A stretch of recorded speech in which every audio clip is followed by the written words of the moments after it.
धरती और धन्यवाद करती हूँ मैं अपनी जनता का, कोटि कोटि धन्यवाद करती हूँ एक एक कार्यकर्ता एवं पदाधिकारियों का, और धन्यवाद करती हूँ मेरी आधी आबादी यानी महिलाओं का, और सारे जो सर्व समाज के जो सम्मानित गण हैं सभी का कोटि कोटि धन्यवाद कि 1 तारीख को मेरा जन्मदिन था और मेरे जन्मदिन के मौके पर आशीर्वाद के स्वरूप जो मुझे पहली दिन पहला बटन साइकिल का बटन दबाकर मुझे आशीर्वाद दिया है, उसके लिए कोटि कोटि धन्यवाद। एग्जिट पोल के आंकड़े, बहुत सारे एग्जिट पोल के आंकड़े जो है बीजेपी को दिखा रहे हैं, ज़्यादा सीटें निकाल रहे हैं, तो क्या कहेंगे एग्जिट पोल को लेकर? देखिए, ऐसा कुछ भी नहीं है। यहाँ जनता का चुनाव था, जनता लड़ रही थी, इंडिया गठबंधन के साथ साथ जनता भी लड़ रही थी। यहाँ जनता ने वोट किया और जनता जीत रही है। एग्जिट पोल कुछ भी दिखाए उससे कोई फ़र्क नहीं पड़ता, ये मनोबल गिराते रहते हैं। ये ज़रूर ऐसी कोई ना कोई बातें करते हैं जिससे इनको लगता है कि कार्यकर्ता का मनोबल गिर जाएगा, लेकिन ऐसा कुछ नहीं है। हम सभी तैयार हैं और जीत की ओर अग्रसर है और इंडिया गठबंधन की सरकार बन रही है। चैनल की एग्जिट पोल की बात अलग करें, अगर आपके दिल के एग्जिट पोल की बात करें तो क्या चुनाव में क्या आ रहा है? इंडिया गठबंधन की सरकार बन रही है और गोरखपुर में ऐतिहासिक जीत जनता की हो रही है। तो इस बार ऐतिहासिक जीत होगी? हाँ, बिल्कुल बिल्कुल होनी चाहिए।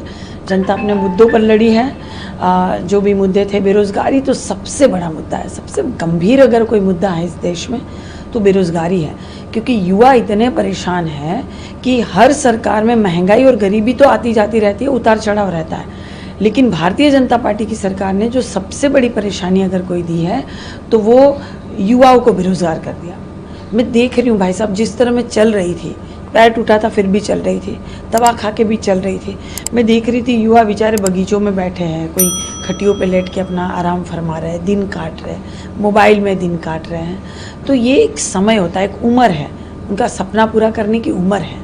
उनके जो सुनहरे सपने जो उन्होंने देखा इतनी पढ़ाई लिखाई के बाद, इनकी डिग्री जहाँ यूज़ होती है वो उम्र है, लेकिन वो उम्र उनकी वेस्ट हो रही है।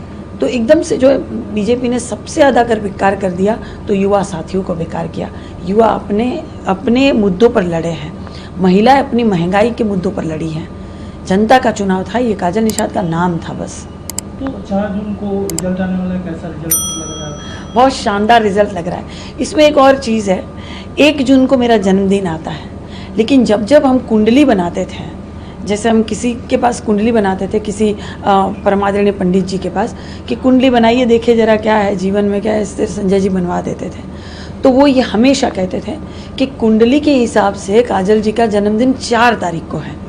1 को तो लिखा गया है, लेकिन कुंडली में मिथुन राशि आ रही है काजल जी की, और मिथुन राशि के हिसाब से इनका जन्मदिन 4 तारीख को है, 4 जून को। तो 4 जून भी हमारी ही डेट है और 1 जून भी हमारी ही डेट थी, यानी दोनों दिन हमारे हैं, शुभ हैं।